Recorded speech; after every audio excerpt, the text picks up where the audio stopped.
Hey, what's going on, everyone? This is Eric with SweetSpotDFS, and welcome to my DFS strategy video for the 2022 WM Phoenix Open. Apparently, they rebranded, and I was not aware of it until I heard it today.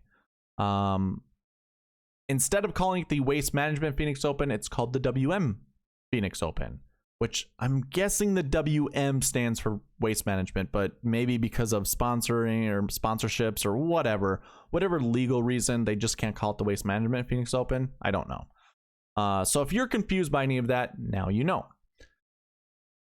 Moving on, I hope you're able to watch the preview video that I put out yesterday as we covered all the pieces required to build the optimal lineup.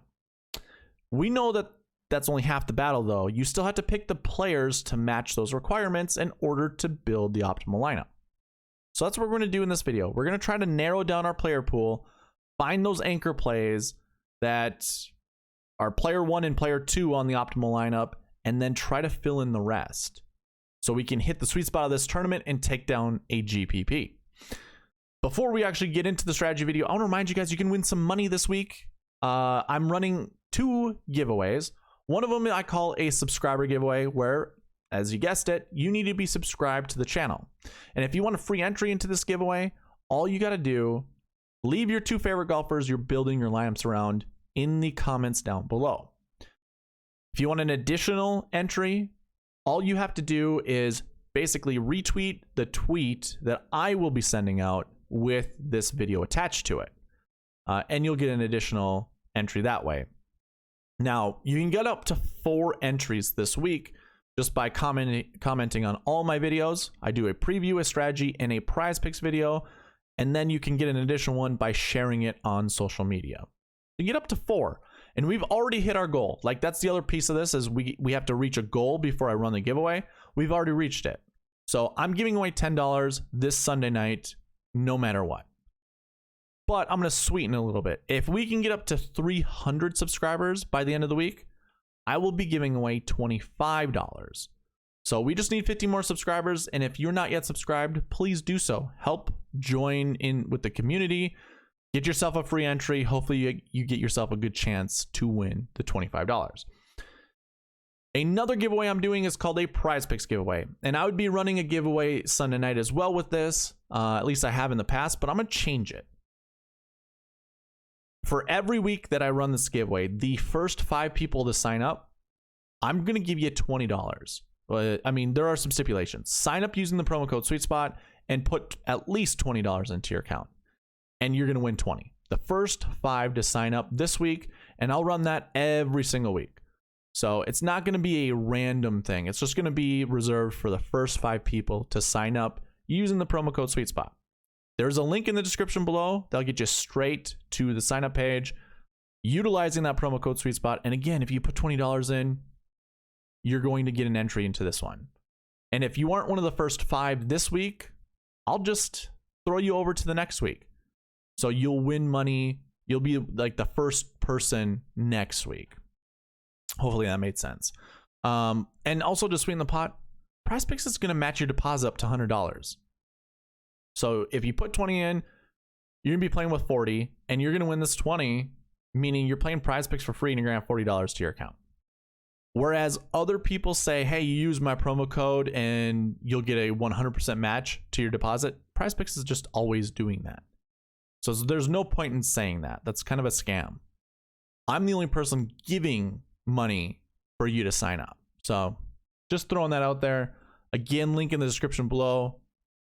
I would greatly appreciate it if you do sign up using that promo code SweetSpot.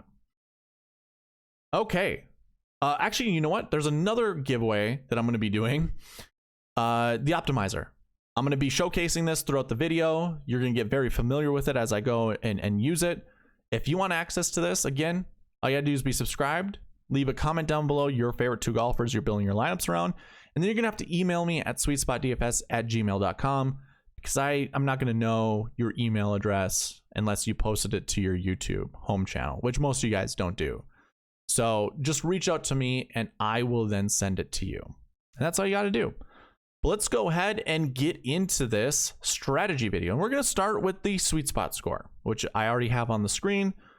Just so you're aware, this score I kind of use a culmination of stats, looking at OWGR, grass stats, course history, bogey avoidance, birdie or better. And then I take these 3 recent form stats, which over the last 7 weeks, what was their DK points average, their average finishing position, and then their average round by round score. And then I also look at season-long stats, looking at DK average, scoring average, rounds under 70%, cut made percentage, and DK top 10. If you're kind of like wondering why the numbers look so weird, well, it's my way to weight them.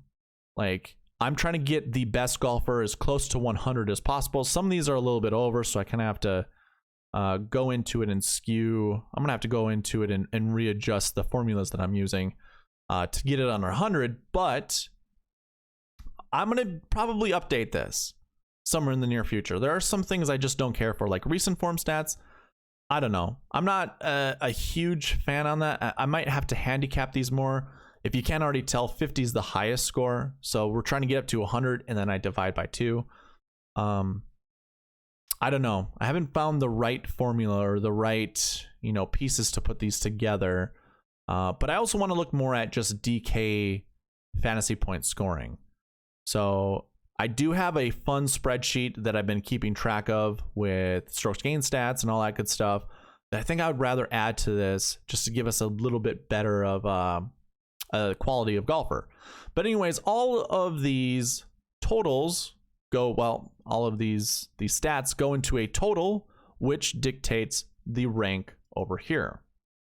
Your number 1 golfer is Jon Rahm. That shouldn't be a surprise. Number 2 is Justin Thomas. That kind of falls in line with the whole salary ranking that DraftKings has. And then Patrick Cantlay, again, follows that same ranking. Now, I'm not going to go through all of these golfers, but you can see some of the 10K golfers are actually superseded or preceded by the upper 9Ks with Jordan Spieth and Xander Schauffele, which, I mean, those guys are interchangeable. I think they're very close in price. I don't think it's that big of a deal. What I usually like to do is look at the top 20 and try to find some value pieces.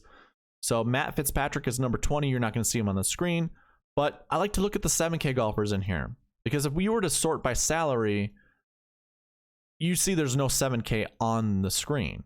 You see 8,300 and up shows up on the screen. So if you do see a 7K golfer like Mito Pereira, which is very low in the 7K range, that's a really good value. And you can see Billy Horschel up here, as well as Taylor Gooch. Now, we did this last week. Lucas Glover was one of those guys that showed up. And here's what I'll say about any rankings, really. You're going to have golfers, like out of this top 20, my goal is to find 4 golfers in the optimal lineup. That's what I want. That's what I truly want week in and week out. We usually see 2. So take that for what it's worth.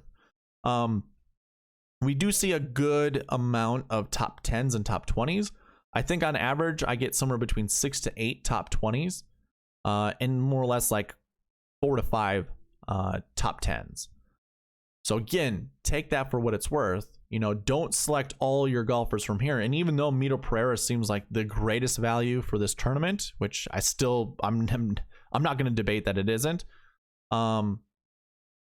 He's priced at $7,000 for a reason. Like there's inherent risk that comes with that. Seamus Power, on the other hand, like $8,400. That price tag is solid. Number 10th ranked golfer in my rankings. I'm looking for big things from Seamus this week.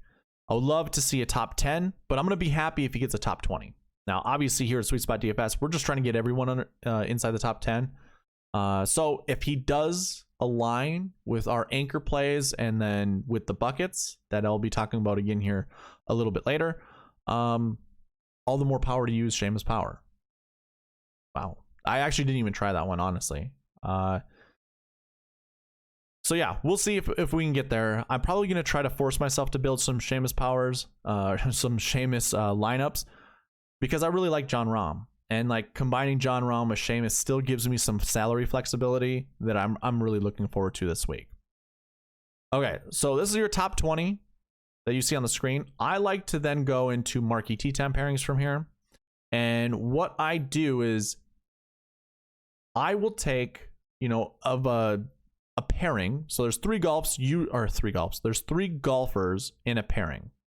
more often than not, unless it's a Pro-Am like we had last week, or a limited field event, you're going to see 3 golfers in a tee time pairing. If their cumulative sweet spot rank is under a threshold that I create for the tournament, I will highlight their color green. So something similar to this. And that threshold this week is going to be the same threshold that I created for the last couple weeks. I'm calling it the 59 club. And what I do is I take the full, or the amount of golfers in this field, which is 132. I multiply that by 59%, or 0.59. And that gets me a raw number, which ends up being like 77.82 or something like that. Well, I round up with that. 78 is that threshold. So if their cumulative score, their cumulative rank is under 78, I'm going to highlight them green, this dark green. I also went through and highlighted some that were really close to that 78 number. I then just made their font a lighter green, or a light green color, so we can distinguish them. Because before, when I would go and filter out by this color, I'd have 2 colors and I'd have to talk in between both of them. I'd rather just keep them all right here, and then you can see which ones I would call the notable marquee tee time pairings. So that's what these ones would be called, with the green text. Now, why look at marquee tee time pairings? Well, this is something I kind of experimented with starting at the PGA Championship, or just a little bit before. And ever since then, all but 2 tournaments have had at least 2 optimal lineup golfers, or 2 golfers in the optimal lineup from the marquee tee time pairings, which for me, and maybe for you guys, helps me in deciding which golfers to pick and which golfers to avoid. So like if I really like Xander Schauffele this week, and I really like Jon Rahm, I don't mind pairing them up together, and then I can ignore everybody else that's on the screen. I won't pick anybody else.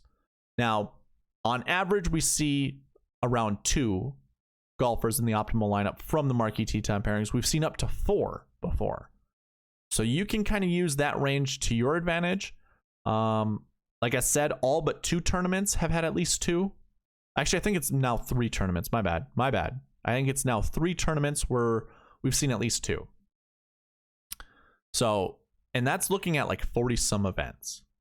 The percentages are in our favor of finding 2 golfers in the optimal lineup. And you can see most of these golfers are just the high class of the field. So it's very plausible that's going to happen. So if you like any of these 10K golfers, well, I think they're all here. They're all in the marquee tee time pairings. Now, I do have a rule. Don't select golfers from the same group. I mean, there's been 2 instances in those last 40 weeks where there has been golfers from the same group in the optimal lineup. So there is a chance that Xander Schauffele and Jordan Spieth can be in the optimal lineup. There is a chance. It's very low. So just keep that in mind. I would rather just avoid and play the percentages rather than taking a shot. So for me, like doing a Xander Rahm is very plausible. Like, doesn't leave you a lot of salary, but that's okay. I'm going to be selecting a lot of golfers in the 6K range. And by a lot, let me rephrase that. A lot of my lineups will have at least 1 6K golfer in it. I don't think I'll go more than 2, but at least 1. I think a good chunk of my lineups will have at least 1 6K golfer. So I don't mind going from Xander, or from Jon Rahm to Xander. I'm probably not going to do this that much, but like Jon Rahm to Victor, I might make a couple lineups. But yeah, I don't know. I could easily, like I said, go Jon Rahm to Seamus. Like we just talked about that in the rankings. It also is a marquee tee time pairing. Or at least they're both in the marquee tee time pairing where this could happen, where they could be in the optimal lineup. And if I do create lineups, like they start with Rahm and Seamus, I'm going to exclude all of these other golfers. Like, I'm not going to play any of them. So, I can't even do that. I was going to try to color them all, but I think they're all protected. Their names are, at least. So anyways, just keep that in mind. Now, I have seen somewhere from 2 to 4 golfers from the marquee tee time pairings in the optimal lineup. So if you can construct a lineup with using these golfers, by all means do so. And remember, it's every 3. You can see the game number over in this column here. So 10, 12, 14, so on and so forth. This is available for you guys with the optimizer. So if you do want to use that just for information, like if you can't use the optimizer because you don't have Excel, you can still view this by using the viewing program that you have on your computer to take a look at this. It actually reminds me, I'm going to leave a link in the description where you can access a shared document that I created for a couple people. I always forget to mention this. I'll make a note of it going forward.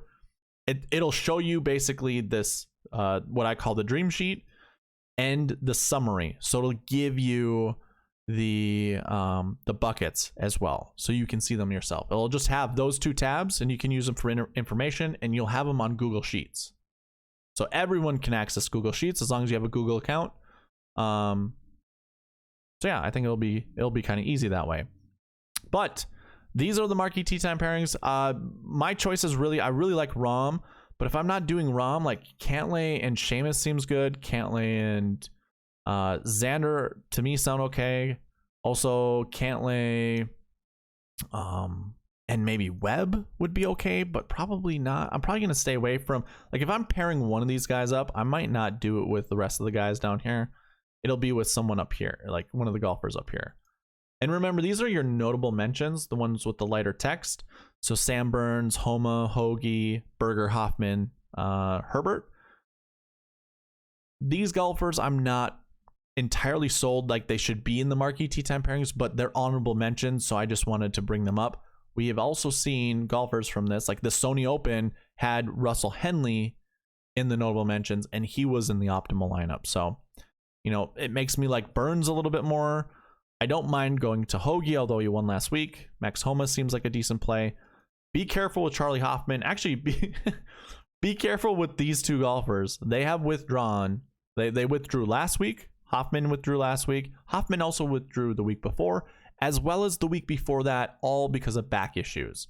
So be wary of that. And Daniel Berger's the same way. You could see his back flare up when he played the Farmers Insurance Open.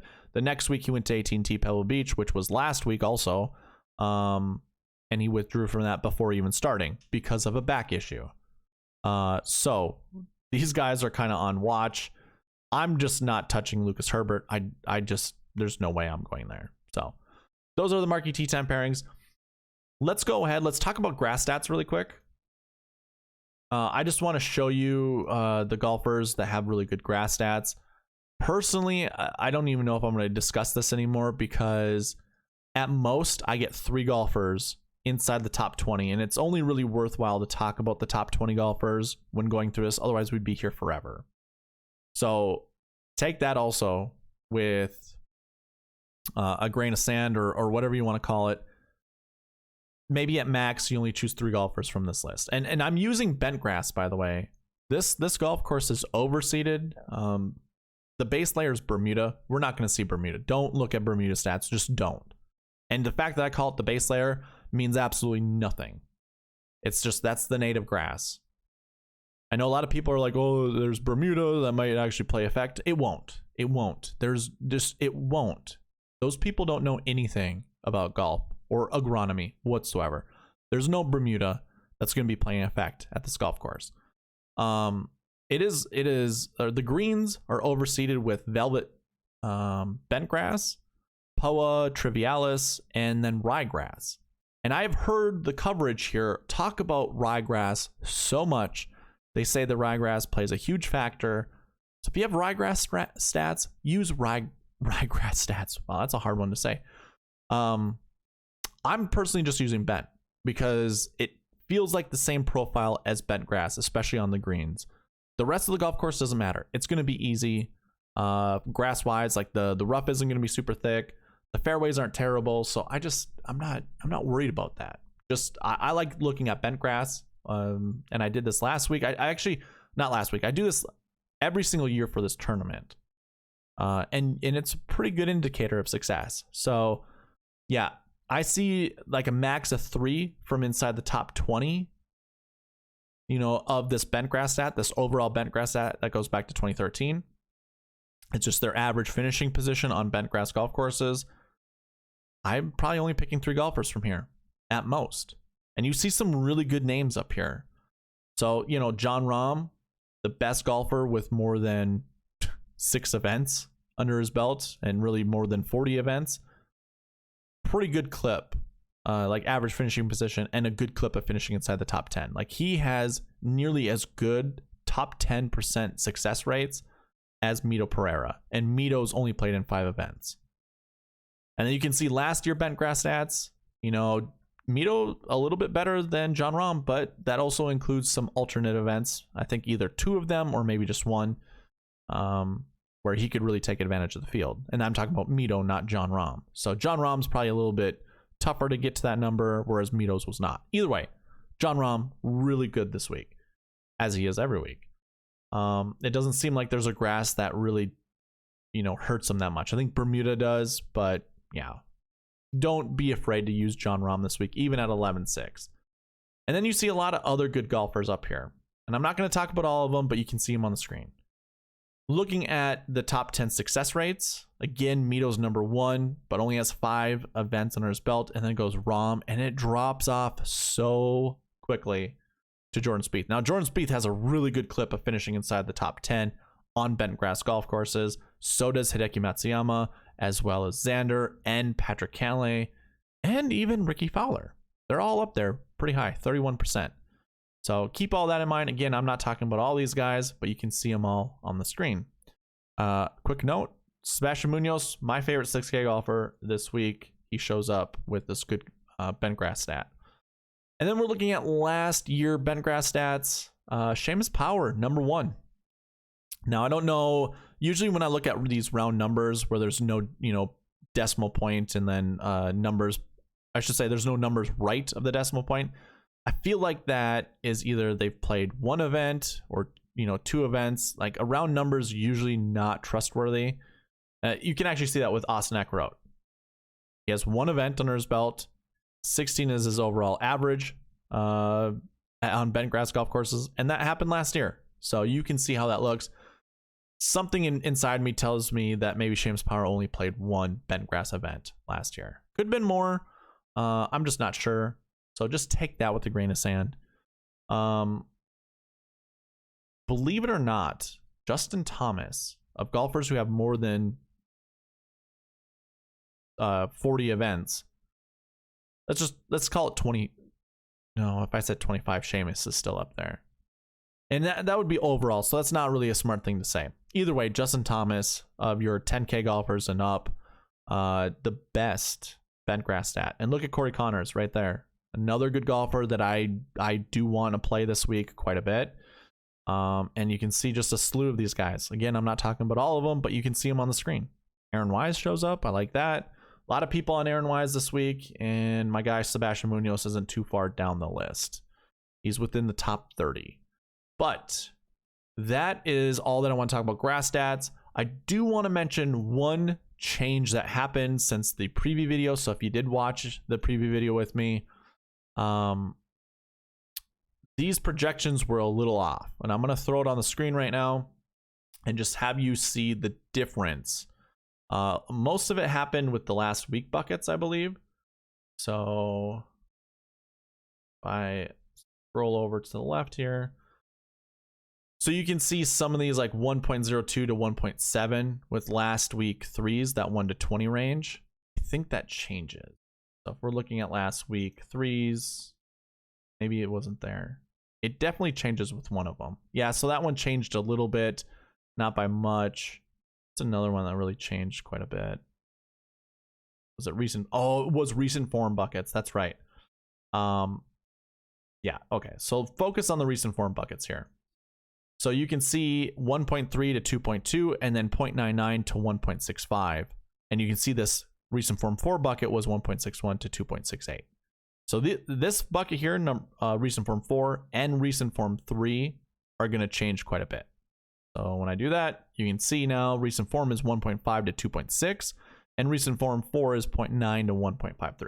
Now that doesn't really change much in the grand scheme of things. If you listened to this yesterday, we're off by a number, but a big reason is these buckets were mixed up. So the recent form 3s and the recent form 4s had golfers in the wrong buckets.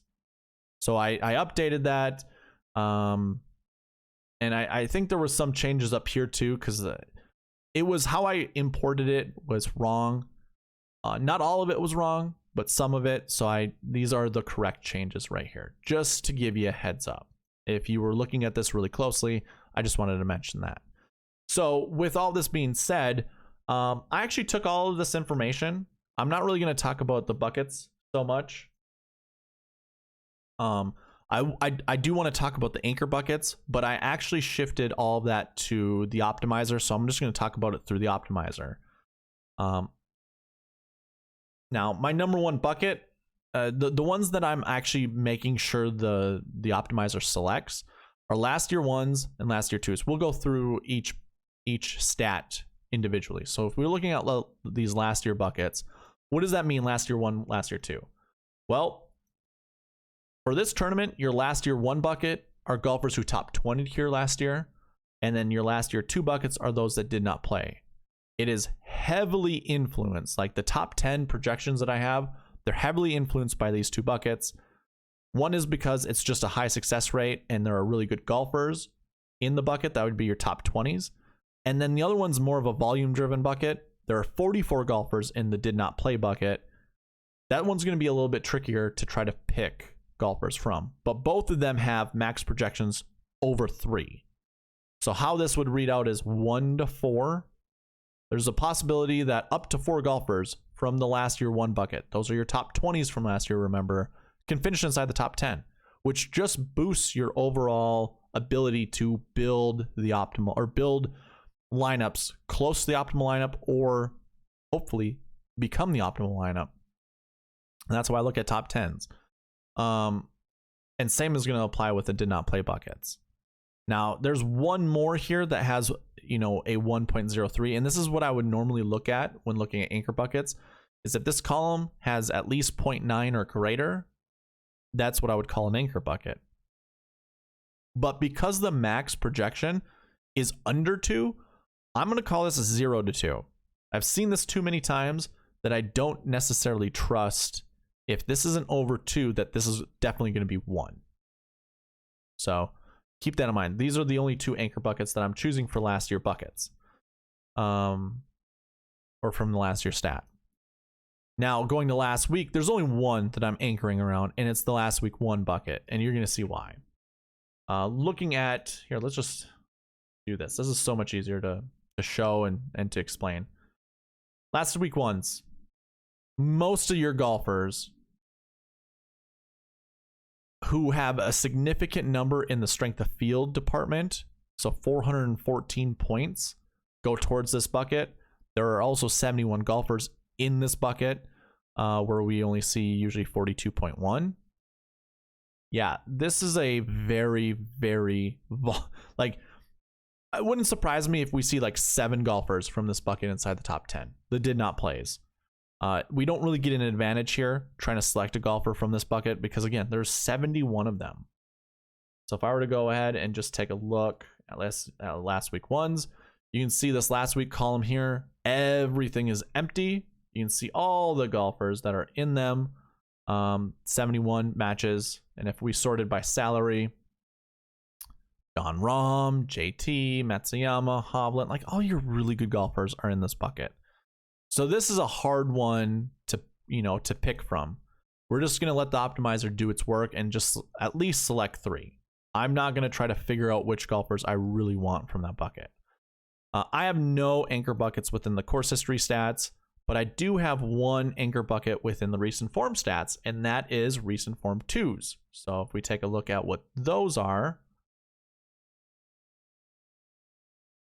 your recent form 2s are actually golfers who top 20 here that top 20 last week.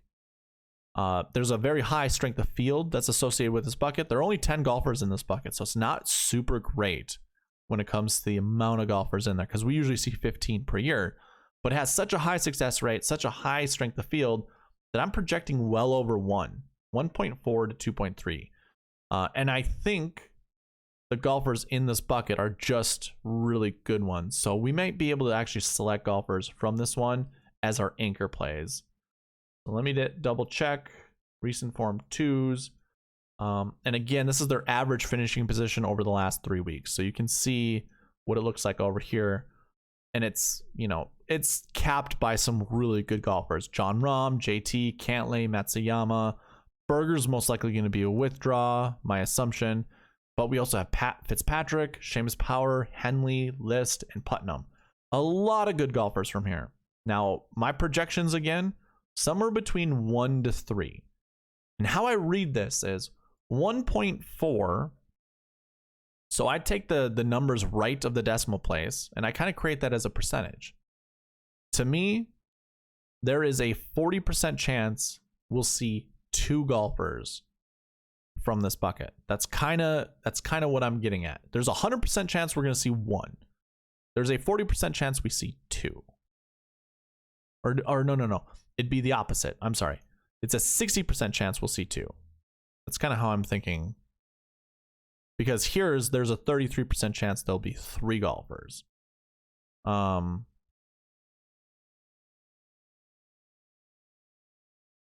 don't know what you'd call that, but I know the math sounds weird. But like, again, 100% chance there's 1, 60% chance there's 2, and 30% chance there's 3. It's kind of how I look at that. And you could say that with the rest of the buckets that are down here.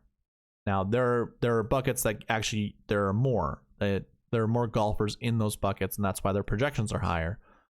This one is just strictly based off the strength of the field and the success rate that this bucket shows up inside the top 10. You also see there's at least 1 that shows up in the optimal lineup every single year, with the max of them being 3. So it's a really good bucket to choose from. It's a very small bucket to actually pick golfers from. Here's the rules that I'm going to give you. You want to select at least 1 to anchor your lineups around. If you're a single entry type of guy, maybe you select your lower 10Ks from here. You know, if it gives you more reason to play Patrick Cantlay, then do that. If you're someone who builds a lot of lineups like I do, I'm going to follow that logic I spit out. At least one of my lineups will have one of these, 100% of my lineups will have at least 1 of these golfers. And then 60% will have at least 2. And then 30% will have at least 3. So with that being said, and by the way, 60%, yeah, so 60% will include lineups that have 3 golfers in them. Like, I don't think it's, you wouldn't block. Here, let me do it. Let me do it this way. I'll show you. I'm better at visualizing than actually really saying things. So let's say we start with like Jon Rahm, and then we go to actually, let's just do it this way. So I'm not saying let's create 10 lineups. Okay, there's 10. So this is 100%. Let's just pretend this is 100 lineups. I'm not saying that it's going to look like this, where 6 of my lineups are going to be like this, and then 30% of my lineups are basically going to be like this. Like, that's not what I'm saying. So you can see like the lineups that weren't affected by the 2, like golfers that have only 2 in them. Or how would I say that? They're not separate from each other. What's going to end up happening is we're going to have things like this. So that's what my 3 lineups will look like. Some of the ones that I would consider having 2 will have 3 in them. So as long as 60% of my lineups have at least 2 golfers in it, that's the way we want to say it. Okay. Wow, that was hard. So at least 60% of golfers, or my lineups, will have 2 golfers from this bucket, and then 30% of my lineups will have at least 3 golfers in this bucket. And they're not separate from each other. So just wanted to throw that out there. Hopefully that made sense. If not, please reach out to me and I'll try to explain it a little bit better. But if you're doing it that way, then you're probably trying to figure out a good way to build your lineups. what would make sense? Would you go like John Rahm at a high price tag, so 11.6, and then drop down to maybe Matt Fitzpatrick, and then come down to maybe Russell Henley or even Luke List, and then you'd have $22,000 to work with, so that's roughly around $7,100 you can actually play with. So I can even throw that on the screen for you guys to see. Actually, I said Seamus, didn't I? And if I didn't, oh well. So we have 74. Let me put Fitzpatrick in there in case that's what I said. Short-term memory is bad. So 7,300. If we started our lineups like this, we would have a pretty good amount of salary left to fill in our lineups. And I told you I'm already going to play one 6K golfer in 100% of my lineups, at least one, and maybe not 100%. Here, let's use the buckets to determine how much I want to do. If I take a look at the salary buckets here, and I come down here to the 6K range. So how I look at this is 59% of my lineups, I want to have at least one high 6K golfer, and then 71% of my lineups, I want to at least have one low 6K golfer. And these can interlap. You know, I can have two 6K golfers on my lineup, and then, you know, the numbers that are baked into here will overlap a little bit. I don't think I'm going to have at least one. That's just the maximum, is up to two, I should say. But not a very high percentage of getting up to two. So yeah, in my lineups, it's probably going to be really close to 100% of my lineups will have at least one 6K golfer, you know, mixing in between a high 6K and a low 6K. I won't overlap that much, but I'll have some, you know, where I'll have a high 6 and a low 6. So let's say 90% of my lineups will have at least one 6K golfer in it. And of those 90%, 70% of those will have at least two 6K golfers in it. It's just how I'm feeling this week. I don't mind doing it that way. So anyways, that's one way to do it. You could go this route and build a pretty fantastic lineup. Like you might even be able to put two 6K golfers here and a 9K. Actually, let's see if I can do that. Just going to pick some random guys that I can't even see on the screen and throw them in here. Henrik Norlander. How about this guy, Bryce Garnett? So if I did these 6K golfers, yeah, I have $9,400 left. So, yeah, we can do lineups like this, and they're going to fit the buckets that we want. I know that was kind of a long explanation, but I figured, you know, I don't really talk this way I don't talk about these things in this way that much with you guys. So figured I'd do that.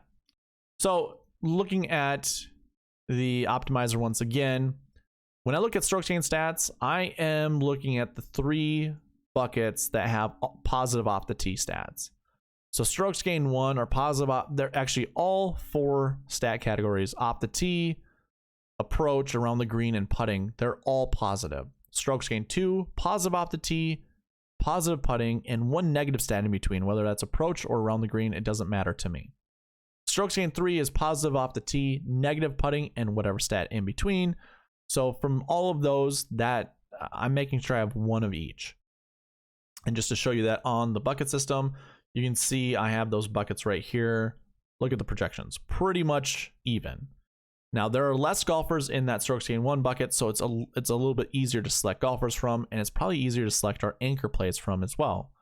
Strokes gained 2, not terrible, you know, not super difficult. So how about this? Let's use all these buckets to try to figure like all these small. Here, let's say this. Let's make this at least 1, greater than or equal to 1. And then with that, let's make this less than or equal to 20 golfers in a bucket. And it leaves me with a pretty small selection of golfers to choose from. You can see it's asking me to basically pick a 10K golfer. At least it'll be easy to pick one. And then an 8K golfer, believe it or not. So that one is interesting in its own. Strokes gained 1, last year 1, last week 3, and recent form 3. These are all your best stat category, like your best buckets for these stat categories. It's all the high end ones. So this tournament, you know, I think the cream rises to the top. And I don't think that's really been talked about this week. So last year ones, let's take a look. Who are our last year ones that we really want to build our lineups around? I can already tell you John Rahm is one of them. You know, anyone that's up here, I like quite a bit. I like Scotty Scheffler. I like Louis. I like Corey. I don't care for Harold Varner III. I know he won last week, but when it comes to PGA Tour events, he's just going to get your hopes up and he's going to crush you. That's just Varner's MO. Be cautious of that. It's going to happen. And then the rest of these guys, I really don't care for. I mean, KH Lee, I don't mind. Carlos Ortiz, I really don't mind. But the rest of them, I don't know. I think you can do better. I think you can find better golfers, especially to represent your 6K range. Although 6K is absolutely random, so if you want some I almost wanted to create a word there. Randability. That's not correct. Some randomness to your lineups. Select some of these golfers. But yeah, Corey Connors I think is definitely one of those that I want to anchor around. Same goes with John Rahm. But I have no issue with any of these other guys here to anchor your lineups around. So if you're trying to think of which golfers you want to anchor your lineups around and you still haven't commented down below, maybe this is where you start. Maybe you start here. And by the way, for last year buckets, you can select up to 3 of these guys, by the way. These last year ones. We can select actually up to 4. There's like a 13% chance there's going to be 4. So we can do that. So for me, I think it's John Rahm, it's Xander, and it's Corey Connors. Those are my 3 for sure that I would want to play. I could also mix in like a Scotty Scheffler and a Louis, or that's it. I don't mind playing Justin Thomas. I'll probably play Justin and John Rahm equally in lineups. I don't mind going to Spieth either. You're going to see the optimizer can get to some of those golfers. So those are my considerations for anchor plays in the last year buckets. For last week 3s, again, these are your best finishes from last week's tournament. And we want somewhere between 1 to 2. It's not, I mean, this bucket doesn't have a very high projection, by the way. It's like 1.04 to 1.78. So to me, it just screams there's going to be one golfer from here. There's a very small chance there's 0. I mean, it's like 1-2% that it's 0, and it's not based off those numbers. I just know from the past doing this that might happen. So now we just pick one from here, which makes it super simple when you're thinking about building lineups. If I don't go John Rahm, I'll probably go Patrick Cantlay with my lineups. I mean, it'll be probably equal ownerships between Rahm, JT, and Patrick Cantlay. Those are like far and away my favorite plays this week. Really like Seamus Power. There we go, Jordan Spieth again. So if you did go with John Rahm in that bucket, you could go Jordan Spieth and cover those 2 buckets just that way. So it makes it easy, but you're also not leaving yourself with a lot of salary if you go that route. I also really like Keith Mitchell. And I don't mind any of these guys. Like, I'm going to mix and match. If I'm going to be honest, there'll be a lot of mixing and matching because I have a feeling that a lot of my John Rahm lineups will not, pick anybody basically $8,100 and up. Like, I'll probably force it to pick me a Seamus Power lineup and maybe a Jordan Spieth lineup, but I think it's mostly going to pick golfers from down here. So I don't mind like a Keith Mitchell being on a lineup or even an Adam Hadwin. I think it's going to be pretty good. So that was the last week 3s. Recent form 2s are the next one, and we want what? Somewhere between 1 to 3. A really good chance of 1, a pretty decent chance of 2, and a very small chance for 3. So just keep that in mind. So recent form 2s. This was that updated bucket, and there we go, John Rahm again. So he can go across 2 buckets, as can Thomas, as can Patrick Cantlay, and so can Seamus Power and Luke List. These are all golfers that can go throughout the 2 buckets, or at least through 2 buckets, and Matt Fitzpatrick and Daniel Berger. What am I? Just all of them. Actually, yeah, it is all of them, isn't it? Because we talked about last week 3s. We talked about last year 1s. Let's see, last week 3s and 1s. No, I'm sorry. The only one that we really didn't talk about is Hideki Matsuyama. We didn't talk about the last. Yeah, last year 1, last week 3, recent form 2. Yeah, we didn't talk about these guys.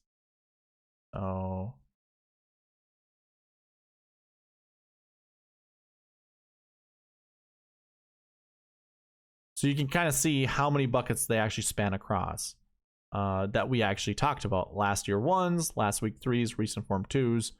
A lot of them have at least they're in 2 of them, which helps us, right? I think it helps break it down. Like Power, Fitzpatrick, Cantlay, Thomas, Rahm. To me, those are kind of the picks that I would probably be choosing, just because they span over those buckets. I'm gonna double check. We go last year 1s and also have last week 3s. Just here with Jordan and Putnam. Okay. All right. So those are kind of the anchor buckets that I would probably be picking golfers from. Let's build a couple lineups here using all of this involved. And by the way, I'm also making sure the optimizer selects one 10K as well as one 7K. I know it said to do one 8K, but I'm not going to trust it that much. I'll let the optimizer decide if it wants to. So if I don't put any conditionals in here, so there are no locks right here. If I run the optimizer, this will give me the most optimal lineup based off of the criteria that I have in place. So let's see who those golfers will be. It actually starts out with Matsuyama and it goes to Xander, Seamus we've been talking about. We've also been talking about Mito and Charlie Hoffman. Now, I'm a little skeptical with Hoffman. I don't trust it. I don't want him to be in any of my anchor plays because the withdraw is just looming, you know. I do like Hoffman, by the way. Like, I think he can play really well here. You got to get healthy. But here's a lineup I can really get behind. Rahm, Power, Henley, Horschel, Mito Pereira, and Chris Kirk. I didn't even have to lock in Jon Rahm. He just ended up being selected by the optimizer, which I absolutely love. Again, we're using a 6K golfer. Chris Kirk is a solid 6K golfer. Mito Pereira, we've been talking about. Billy Horschel, not terrible. I really like Russell Henley, and I also like Seamus Power. So no issues with that whatsoever. Now, if I wanted to select some of those golfers, like we saw Matt Fitzpatrick in 2 of those buckets, as we did with Jon Rahm, why not try to build a Rahm Fitzpatrick lineup? And if we did that, guess who's still involved? Seamus Power, as well as Mito Pereira. And this lineup is pretty dynamite as well. You got Keegan Bradley, Aaron Wise to go with Mito Pereira. Like, that's a pretty solid lineup. Now, if, say, we wanted to do a Xander Schauffele to go with Rahm, because obviously he was also in those buckets, we can see what the optimizer would do. It actually doesn't like how to build these lineups. You can see these funky numbers in here. That means there was something that errored out when selecting these golfers. I've already looked through this. Using the bucket conditionals, there's really no good lineup that uses Rahm as well as Xander. So definitely keep that in mind. Yeah, it's not very pretty trying to make that work out. I think if you actually went to Spieth, it actually does, it's okay, if I remember correctly. Yeah, there's no bugs here. It actually uses Sebastian Munoz, my favorite 6K golfer. This is a pretty good lineup to match with Rahm and Spieth. Like, I really like that lineup a lot. So yeah, that would be like going with Jon Rahm. Now, if you didn't want to and you wanted to do like a JT, we can see what the most optimal lineup with JT is. It's probably gonna be very similar to what we saw with Rahm. We actually introduced KH Lee, and that's because Justin Thomas makes up different buckets than what Jon Rahm does. And in our conditionals here, that's going to change things around, which is how I absolutely love using this optimizer to build lineups with. It also invites Taylor Gooch as well. I know we had him in a couple other lineups, but we can also do the same the same anchor spots, you know, with Fitzpatrick that we did with Rahm, as we can do with JT, and you can see we have very similar results. Now, the same golfers are going to show up if they match the criteria. Like Keegan Bradley has a really good score, so he's always going to show up. The only way that or not to get Keegan to show up is if you go down to where he's at and just hit no. That way we don't lock him in, so we can see what another Matt Fitzpatrick lineup would look like with Justin Thomas. And now we include HB3 as well as Aaron Wise, which I don't care for. So the only other one that I would want to look at is like Patrick Cantlay. What would be the best optimal Patrick Cantlay lineup? Corey Connors, Russell Henley, Billy Horschel, Taylor Gooch, Mito Pereira. That's a solid lineup right there. Like, I really like Corey Connors. So I think here's what I want to do. Let's go Cantlay, Fitzpatrick. Actually, no. I want a 9K golfer. Let's go with like Burns. I really like Burns this week. So we do that and then include Corey Connors. See what the optimizer is going to select. So it includes Munoz. Again, absolute love. How about we don't pick Billy Horschel? I don't want to see Billy Horschel show up this much. I mean, I don't mind him as a play this week. I just, to show you guys kind of a little bit of differences. And now it includes Abram Answer, which is another, I mean, it's a good pivot. Either one of those is a good pivot to each other.